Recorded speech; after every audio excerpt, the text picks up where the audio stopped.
click track. You're an idiot.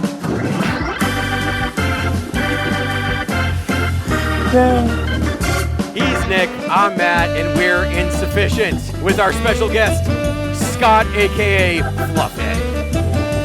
Hey, Scott. How you doing, guys? What's going on, man? Not much. Good to see you. Thanks for coming on, brother. Yeah, this is cool. We appreciate it. Finally, after months and months of trying. Yeah, absolutely. Absolutely, man. We appreciate it, dude. Yeah, for sure. So, yeah, man. Yeah, absolutely. Absolutely. I mean, I've been seeing your stuff on TikTok since I joined TikTok. You're always on there and you kept showing up. But you've always kept it real, man. Like, you're never like baiting anybody. You're just sort of like keeping it real, keeping it genuine. Yeah, man. I just, for the longest time, I swore I would not download the app. I'm old. Yeah, me too. I'm 40. I'm like, forget that. I'm not doing it. I'm not doing it. My kid's mother, she loved it. All she was trying to do was, become TikTok famous. Oh, God. And then finally, I just got tired of the trolls and all the BS on Facebook. Deactivated that, and I was like, all right, well, whatever. I'll try this, and just started shit posting, and obviously, I love fish. Did you get more followers than her though? Oh yeah, she was pissed. yeah, I was gonna say, man, like you definitely got more followers than her. Yeah, oh yeah, it was. They say we're split. That's probably part of the reason. I'm just kidding. Yeah, be like, that's a huge part of the reason, man. Yeah, well, sorry. So we're like the same age. I'm 39. You're 40. Nick is 60. Yeah. So like 63. Yeah, You dick. 63 with a fucking cat shirt right on your tit, man. What the fuck, Dude? Yeah, it's the coolest thing you've ever seen. Get your dog out of there. Oh my God, dude, she's so horned up. The family just came home and she acts like a dog should. Oh my God, I never thought you were coming home, and she just freaks out. So, all right. Did you want to start it with him? No, you want to start with the question? No, go. You go. All right. So what? All right. How did you start with fish? Yes. Okay. Great. Yeah. So growing up, it was always like my parents were like Deadheads. They didn't tour, but they liked the Dead. Yeah. So I got to go see one show with Jerry for my 10th birthday when I was young. No shit. Spectrum in Philly. Nice. March 19th. I missed the Unbroken Chain by one night, which is crazy. But anyway, so growing up, my parents had good taste in music. And then I had older cousins that were into Fish. They toured all like 94, 95, 96, doing full tours. So like I was familiar who they were, but would listen to them. Like the first Fish I kind of listened to was the 92 live disc that they had, which I think was a bootleg at the time. Okay. I don't know. It wasn't an official release. It was definitely before a live one came out, I believe. But I heard I can't remember if there was the Long Runaway Jim on there from Up Your Way. Worcester? Worcester was on it, maybe. You were gonna say Worcester, weren't you? Yeah, I was. You fucking can't. It's Worcester, dude. It's Worcester guy. I should have known. I watched Departed enough. I should know that. Yeah. Worcester. Yeah. That. Okay. So what? The one that was like 60 minutes. Yeah. So, Nick was there. Really? Indeed. Dude, I just listened to that for the first time in years the other night. That's I was so like, good. Let me put this on. It is a good one. It's a long one. The crazy thing about the set is it just keeps going. Like when they play for that long, you have no idea really how much time has passed while you're there. And so like I expected them, and I've seen them before where they've played that long and they only played like one or two other songs and then it was over. But it just seemed like they were just playing and playing. Oh, I loved it. Yeah, right, absolutely. My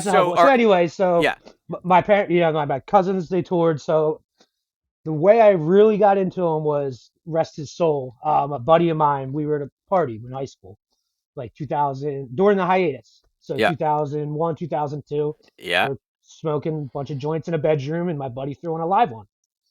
And first song he put on was Yem. And I was like, halfway through, I was like, oh, I fucking get it now. Like that's it. So we sat there and then listened to that and then Hood, back to back. Creamy jeans, bro. Yep. And then that was it. And then when they came back, that's when I started going to shows, and first shows were Camden 03. Okay, you went to the Camden shows. I was there for those. Yeah, they were my first ones, and then it's been like 120 plus since then. I kind of stopped counting at that point. But. Oh, Jesus. That's Dude, great. You're putting in the work. Yeah, no shit. Did, man. That's that was what we did.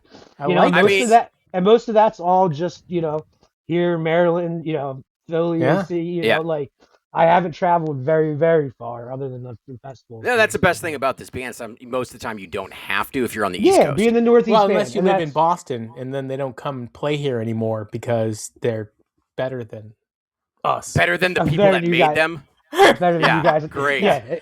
They're like, they sent me an email. Nick, we'll be at Deer Creek this year. Sorry we can't do Boston. Thanks for the years of coming out to see us. Maybe you can come up to Bangor, Maine, 8 hours away from your house. Yeah. Jesus. Well, so like it's interesting because like I have the same sort of path as you did, because we're roughly the same age. I got into them during the hiatus, but I'm coming from a punk background. Okay. Yeah. Like I listened to punk. I didn't listen to any jam bands. My mom worked for radio stations for 25 years. My dad was a news broadcaster for a while. So like I heard a lot of the 60s music going on, right? But like I didn't hear jam bands. And then my buddy his brother gave me, what was it, 96 New Year's Eve tape. Okay. And I fucking fishbowled my bass drum because I'm a drummer and fucking sat down there and listened to that whole show. And Divided Sky came on, Into Peaches, and I was like, what the fuck is this? And I was sold. Yeah. And then I went, my first show was Worcester Centrum. Okay, right on. Yeah. And don't get me wrong, like my musical taste is all over the place. Like Fish is my number one, but same as you. Like I grew up, like I said, with The Dead, a lot of classic rock, Neil Young, Petty, all that. They were some of my first concerts as well.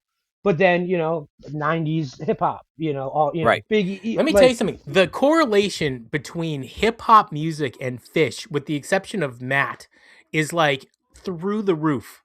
Like most people. What the fuck are you talking about? Dude, all the time I'm like, dude, let's talk about 50 Cent. And you're like, no, screw 50 Cent. I'm like, no, dude, Get Rich or Die Trying is a top 5 greatest album of all time. Oh, I listened to that album 5 million times. No. I don't have I listen to hip hop and I play hip hop, but there's no connection between There's Fish and hip hop. There's absolutely a connection. The only between connection is improvisational Jay-Z. jazz. It's Jay-Z. That's it. When was the last time? Brooklyn 04. Yeah, were you there for that? No. I was listening to the second night. Actually, the other night as well. The Free that was like Ocean Singers. You know what I mean? Like 04 was it was so either really rough or really good. And like I got to see the majority of the really good shows. Like I went to the 2 SPAC nights. I went to the 3 days at Great Woods. Okay, Great Woods shows were solid. Yeah. Oh yeah, dude, those shows were fucking unbelievable. And then obviously Coventry was just an absolute mess. Shit show. Yeah, dude. And like I watch often, and it's so hard to watch, but the Split Open and Melt from Coventry.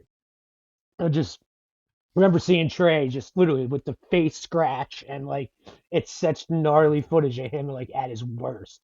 But that Split Open and Melt. No, exactly. It's so bad. Yeah, but that jam is gnarly. Like that jam on Split Open and Melt is like one of my favorites from that weekend.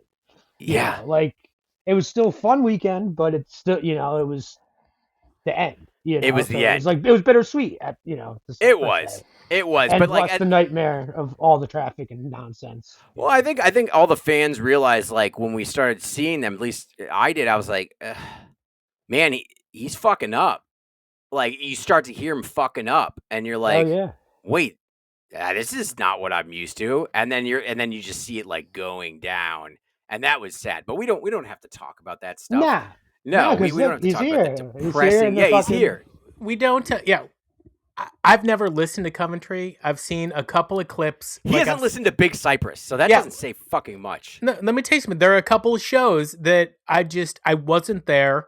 I can't be a part of it. And so I'm just not a fucking part of it, okay? That's it. I mean, I can understand that logic of it, but I still listen to Big Cypress. You have to. I mean, I've good. At this point, thanks to Matt, I have actually heard a bunch of it. I've never sat down and listened to like the 9 hours in a row. So good. I had some good asses and did that. That was fun. Yeah.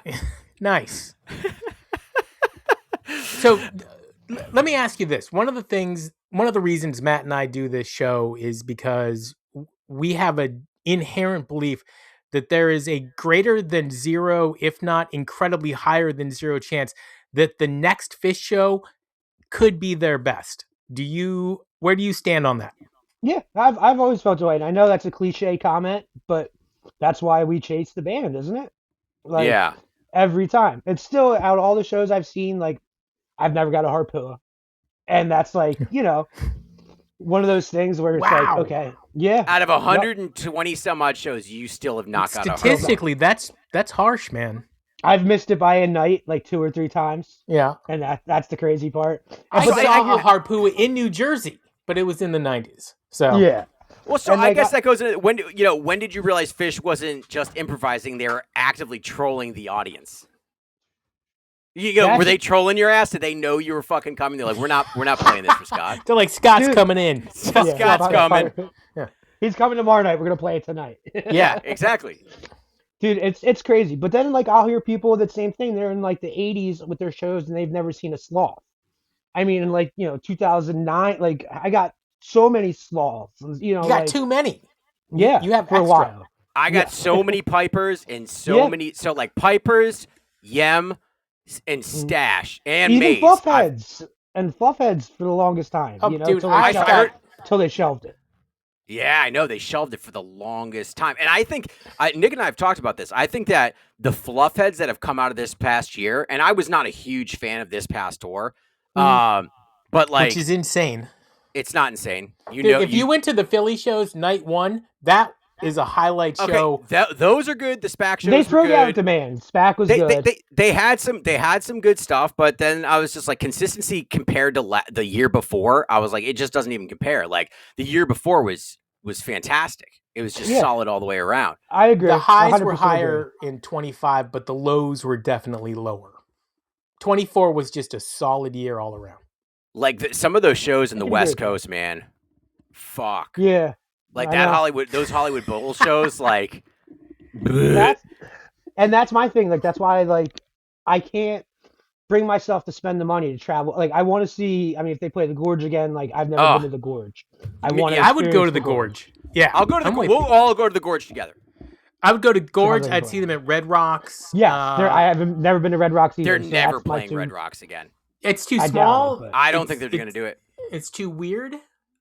Why is it weird? What's the place in Wisconsin? I would go there just because. Was it Alpine Valley? They murder in Alpine Valley consistently. They do. Yeah. Same thing with the Man.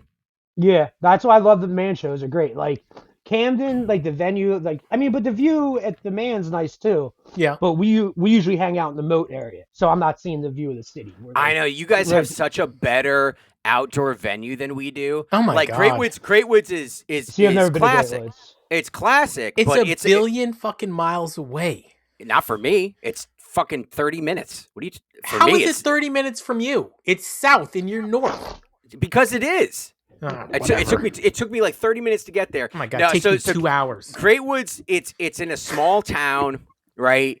They didn't build out the infrastructure outside to handle the amount of traffic. There's only one way in and one way out, unless you pay for VIP parking, which I always do because it's just worth it, and then you can get out another way.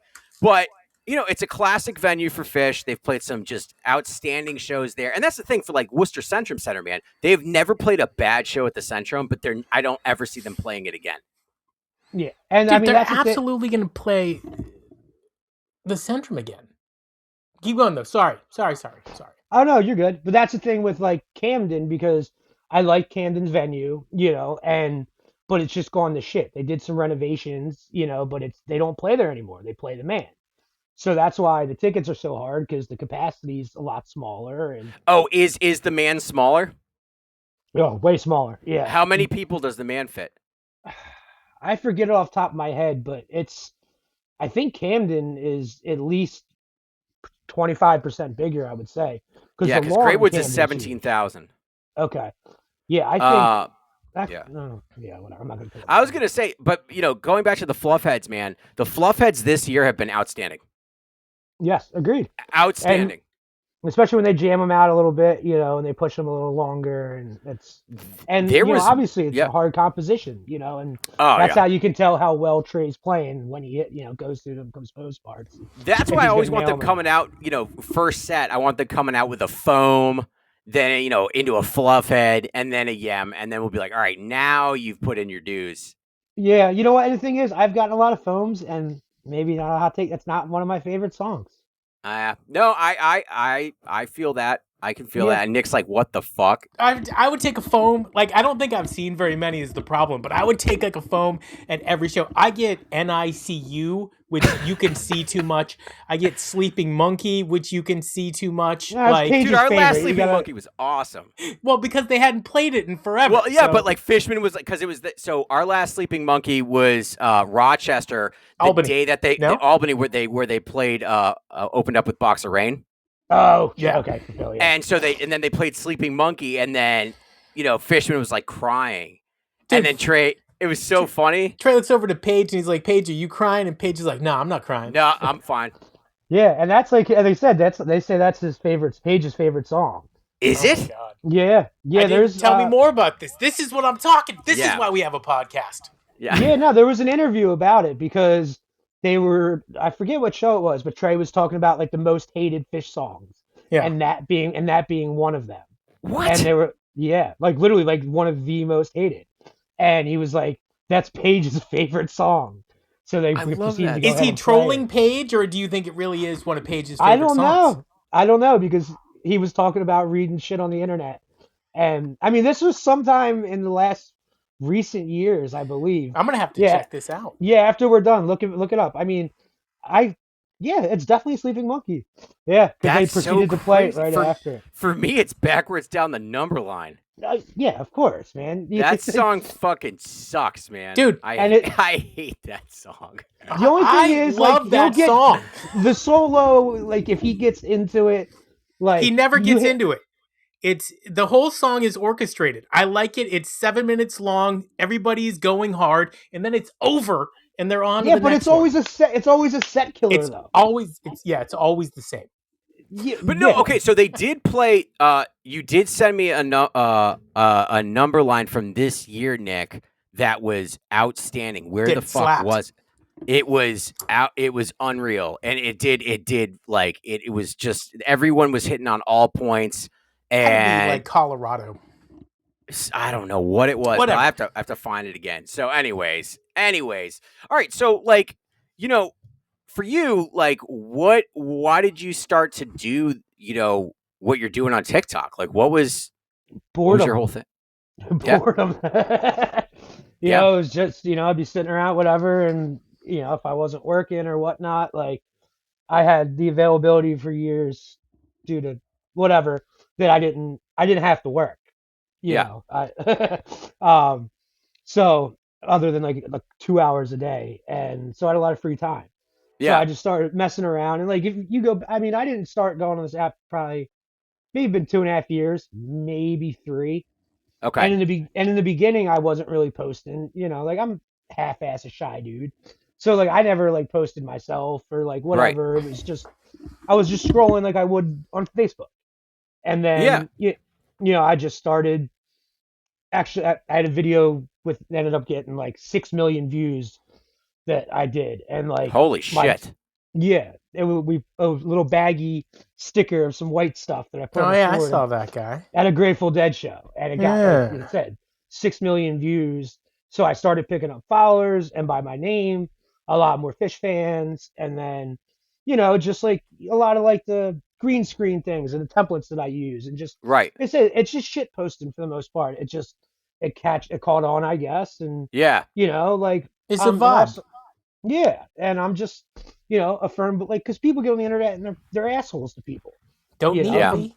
No, I'm just, I respond to everybody. I'll bullshit, I'll laugh, like, so I don't know. I guess it just kind of worked. And like I said, I only got 5,000 followers or whatever, but I have a good group of people that always interact with my stuff. 4,000 more than us. Yeah, but once again, you just keep putting. Well, so that's the thing with like for us, it's not really about TikTok; it's about our downloads for the actual podcast. Yeah, so like you guys are on other platforms. room. So oh yeah. There's only one listener that I care about. We're not going to name names, but there's only one. And that's going to lead me to the next question, which is not musically, but from a personality standpoint, who's your favorite member of the band? Trey. Really? Yeah. Trey or Fish? Yeah, I was gonna say. I've met them all. They stayed at my hotel when they played Halloween 2010 in Atlantic City. Dude, okay, so I was in that fucking lot. I bought a ticket from a guy who sold me a fake one, right? But I knew it was shady, so I wrote down his license plate number as he's driving away. Such a pud. So I'm going into the show. I get stopped. I get swarmed by police because I've got a counterfeit ticket, right? And they're like on me, and I'm like, no, wasn't me, dude. This is the license plate of the guy. Nothing. And then eventually they let me go. They go, sorry, you can't go in. And I'm like, are you fucking kidding me? But that's okay. I would have been disappointed with Little Feat, personally. So see, I loved Little Feat, and I mean the set was great. I mean, there's the Spanish Moon. They're covered Spanish Moon. That's great. That's a good one. I love. Yeah. But yeah, they checked into my hotel. I worked at a resort right offshore. So in 2010, they stayed there. So everybody I worked with, I did valet and I was bellman overnight at the time. Yeah. So everybody I worked with was like, yo, Fish is coming here. I still have their rooming list with all their fake names they stay under. No way. Yeah. Oh yeah. Which I will not say any of that on here. What Fine. Names are, but they're funny. They're funny as hell though. I'm sure they are. But this was 2010. So that was when Mike's daughter was young. Fish's kids were young. So like I checked them all in. I mean, I had conversations with all of them, and like they were all so pleasant. Fishman's a goofball, and I like Fishman. Fishman or Trey, I would say. I would have pulled my pants down immediately. You do that anyway. We're gonna run into Scott at the Man, and you're just gonna drop trout. And I'll just be like, dude, what do you think of this? Can I get anything for this? Okay. Does that look weird to you? So personality-wise, you've got the two good choices there. What about musically? Where are you gravitating towards? Fishman. Yeah, and I mean, but Page is amazing. I mean, they're all amazing, but Fishman holds the Fishman band is because he's just he's so unique with what he does that's he's what he's a monster. Yeah, he is, and he's totally overlooked as a musician in the musical world of musicians. I'm talking about Drum. Drum Magazine has definitely done a piece on him, but if you look at any the top 100 drummers, if you look at Rolling Stones, he's never on there, and that is ridiculous. You've got Taylor Hawkins. All right, get the fuck out of here with that guy. Yeah, and Taylor could drum, but great, rest his soul. But yeah, absolutely. But Fishman, I mean, he holds that band together, and so does Mike. Mike's just Mike. In my opinion. I met Mike for a half second outside of Great Woods, but it's after I fucking totally ate shit on a mini scooter looking for a ticket. You heard that story. Yeah, I hit an embankment and just fucking went sailing in front of hundreds of people. Goddamn Bridget Boatman. Yeah, I just got up and I was hoping no one saw me, but everybody saw me. And then Mike comes pulling up in his little golf cart. But it's funny because you okay, weird. Bro? And you're like, no, and then he just drives off. No, he just looked at me. He's like, "What do you think of that? What does that look like to you?" Someday you're gonna have a podcast, and I'll hate you. Well, we are convinced that not only do they know about us, but they do not like us. We are not on the welcome list. But no, okay. Definitely, that's okay. The people that I spent 40 years loving and respecting can't stand me. That's fine. Let me go jump off the bridge now. Yeah, exactly. Right. Okay, so if you had to choose one member of the band to be your emergency contact, who are you picking? Yeah. Exactly. That's what I said. That's what I said. Uncle Page. I mean, Trey's sober. He's reliable. You pick up the phone, but... Nah, I'm going with Paige on that one. Well, Trey would pick up the phone and be like, "Oh man, that sucks. I feel for you, dude. I can't though. I just can't." I'm sitting with somebody at the Beacon tonight. Yeah, exactly. You're right. He would pass his phone over to his assistant, and then you would have to convince them to help you out. If Paige answers the phone as your emergency contact, you're getting shit done. He's I will be right there. And he'll be right there. I'm getting on a plane from Miami right now. I'll be there. As he's eating his tuna fish sandwich, just like, being a dad, like getting his grill ready and shit. Like, you're doing his wife's laundry and shit. Like, he just putts around his house. Exactly. Jesus. He just seems like, when they're not touring, he just seems like, he's just chilling. Like, he's at home. He's got cats. He's got synthesizers. He's thinking about aliens. It's great. Wait, so we had Elisa Alashant on the show. Okay, cool. From Sirius XM. Yeah. And I forget who she said. I think she said Page too. No, she didn't say Page. I think everybody has said Page. A few people have said Mike, which has blown my mind. Yeah, no. I'm like, are you kidding me? Look, I love Mike, but Mike's the creepy uncle. I'm sorry. He's not. Well, no, it's just. He is. I don't trust him to answer his phone. Sorry, Mike. He's like, I got a bunch of pictures to take of you. You got a second? God. What? Jesus. No, what? Knock it off. Say that. That's weird. God damn it. No, that's not a thing. Damn it. It's not a thing. Okay, so if you only get one opener, like this is the Scott Dream set, we're not gonna do the whole thing, but what's your dream, like what's your dream opener? My favorite opener is Punch You in the Eye. Set one opener, punch you in the eye to start right away. Absolutely.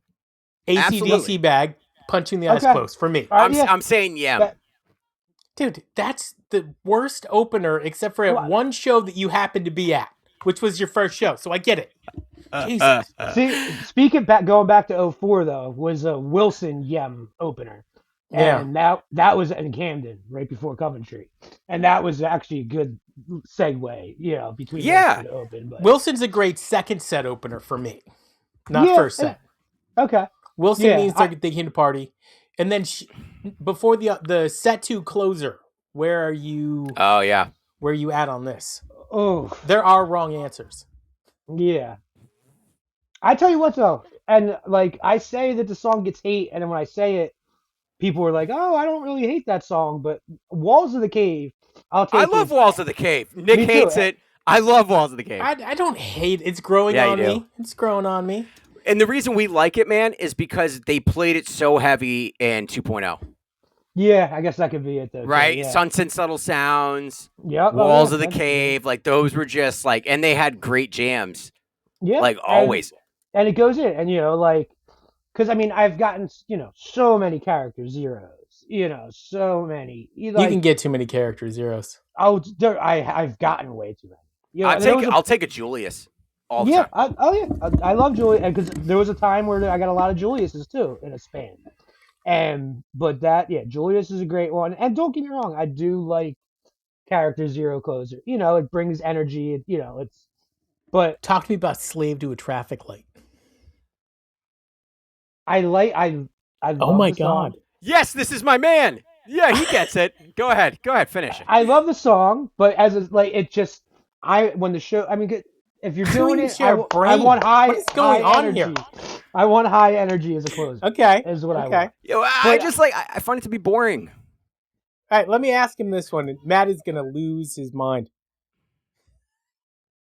That doesn't take much at all. I know. Go ahead. I'm idling at 60, brother. Go ahead. No, I can't. I'm not gonna do it. I can't do it. You can't fucking say it, cat tit, and not fucking do anything about it. I can't remember the name of the second song. It's that really does look like a woman's fucking sweater. It is a woman's sweater. Mom, Merry Christmas. Okay, you tell me that you watch our podcasts, so I'm going to find out if you recognize this on Christmas. Then Filene's basement. You went to Filene's basement. Okay, you only get to keep one. It's either Stairway to Heaven or Free Bird. Which one are you keeping? What the fuck? Damn. Go ahead. Think about this. Suck on it for a while. Zeppelin ripped a lot of people off, but you know what? I'm keeping Stairway. God damn it, dude! The two of you. That's to Nick, by the way. That's to Nick. The two of you have almost the exact same musical opinions. This is crazy. Wait. I love Free Zeppelin. Don't get me wrong. Zeppelin rip people off, or Greta Van Fleet rip Zeppelin off? Well, no, Greta Van Fleet ripped Zeppelin off, but Zeppelin ripped off. If you go back, a lot, not even sampling. Yeah. I know. But no, Zeppelin's one of my favorite. I love Zeppelin. I just I'm a drummer, so when it comes to John Bonham, Bonham, he's just individually. Each member of Led Zeppelin is amazing. The sum was not greater than the whole of its parts, unlike how I feel about other bands. So, a quick question about other TikTok Phish influencers that you. It's a hot button. Okay. Hey. All right. So it's definitely come into the really female heavy, which is great. I love seeing that, but it is heavy now. We just had our girl Molly on, which you've definitely she's seen great. her stuff. She's awesome. Great. Yeah, she's a sweetheart. Yeah, she's just genuine, and it comes across as genuine, and she's the real deal. It's about vibes. Like, it's just, I think some people, they are just using it as a niche. To say, and they're popping up like weeds. And, I'm against people that use it for a niche. I like people that use it for a vibe. That are generally doing. I mean, there's plenty of room, but why are they all women? Because it's easier to be a woman and in a male fueled, genre. If you're any kind of woman or even an attractive woman, and you come in and you start making jam band content or Phish content, all the men are gonna start flocking towards. Plus, you're some of these women are a little more graphic and stuff than others in some respects. Matt, keep it in your shorts, buddy. It's never in. No, what are you talking about. Okay, let's talk before we let you go. What about this sphere? Are you going to try to get out there? Are you thinking about it? No. Nope. Why? Because the sphere shows suck. I really want to experience, but the money, even coming to fly out for even one show and back, say a night, not even do a whole weekend, gonna cost me over $1,000. Yep. And having money, it's not worth it to me. That's why I've never done Mexico, because for the money that Mexico costs, that's crazy. For mid shows, I could go to Europe for 10 days for the money. They are mid shows. I have not. Last year was decent. It was okay. But it was the better of the shows, and that the bar isn't high. No, 2017, I remember being all right streaming them, but you know what? I can't spend that money. That money could go to other better things. As much as I love the band and I want to experience it, even if I lived in the Midwest, then I would just drive. But I'm not driving cross country, to go catch a weekend, and I just think the sphere a couple $grand. Yeah, the sphere detracts from what Phish is really all about. Not having Coda on there, you're taking away from what he does. You're taking away a major piece of the band. So if we find out that Coda has anything to do with the show that's going on behind them this year, that would be interesting. Yeah, that would be a game changer. But I mean, I heard that he had also had part in working with the. I don't know how true that was either, but in building it, right? Yeah, in building it. Yeah, I heard they used him a bit on it. I can see that. But you look at even one of my favorite shows is Hershey '95. The whole Mike's groove. The second set, the Mike's groove, and that's old school light rigs way before the technology is what it is today. And during Mike's song, he makes that light rig look like an evil monster when the song gets all dark, and it's insanity, man. He is obviously the fifth member, but it's just the sphere. I would love to experience it, but I'm as I said, as an adult, it's too much money. December '95 is the beginning of Evil Phish. Yes, 100%. You are absolutely right, and Cooter had a lot to do with it. Yep, I'm telling you, go back and rewatch that groove and watch those lights. It's insanity. I have a question. What Phish hill are you willing to die on, even knowing most fans will disagree with you? I'm not the biggest. Fishman doesn't have to wear the dress. Hey, I mean, we wore a three-piece for a little three-piece suit. Yeah, I loved it. I love Fishman. It's weird, man. It's weird. They call him sullen melancholy. Yes, sir. A sullen melancholy, right? But the hill that I'll die on is. I mean, it's not even that hill that I'll die on, but I always even say Reba, as beautiful as the jam is, still is not one of my favorite songs. I go pee during Reba when Reba starts because the bathrooms are empty. I'll grab a beer And usually by the time I get back for the jam, it's good.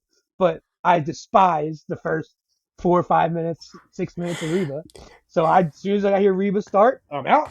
I come back in. Man. Dude, this is the hottest take that has ever been on our show. Period. And no, yes, it is. It goes up in line with me saying they got to shelf Tweezer for a couple of years.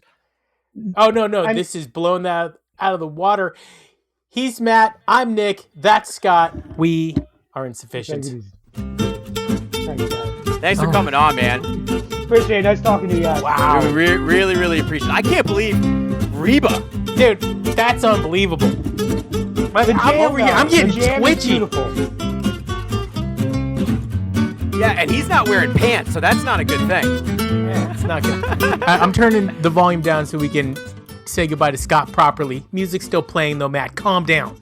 No, it's all right. Somebody actually said something. They're like, your music's too loud at the end. I was like, you can hear the music and you can hear us. It's outro music. I saw whoever commented that. Yeah. Did you see that?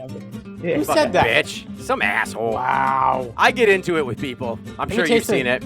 Matt Well, that's the thing. Well, the Facebook trolls are coming over to TikTok now. That's the problem. The Facebook ones are the worst. Yeah. Dude, Matt will call me up and he's like, Nick, there's this motherfucker who thinks that Mike's song is a shitty song.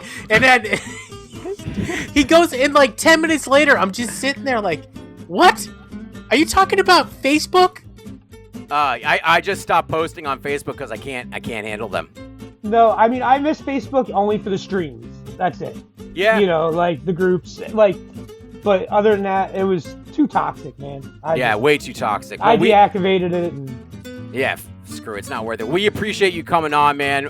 Thank you so much. We hope you have a Merry fucking Christmas and a Happy You too, guys. Man. Yeah, absolutely. See you at the man. Absolutely, for sure. Later, guys.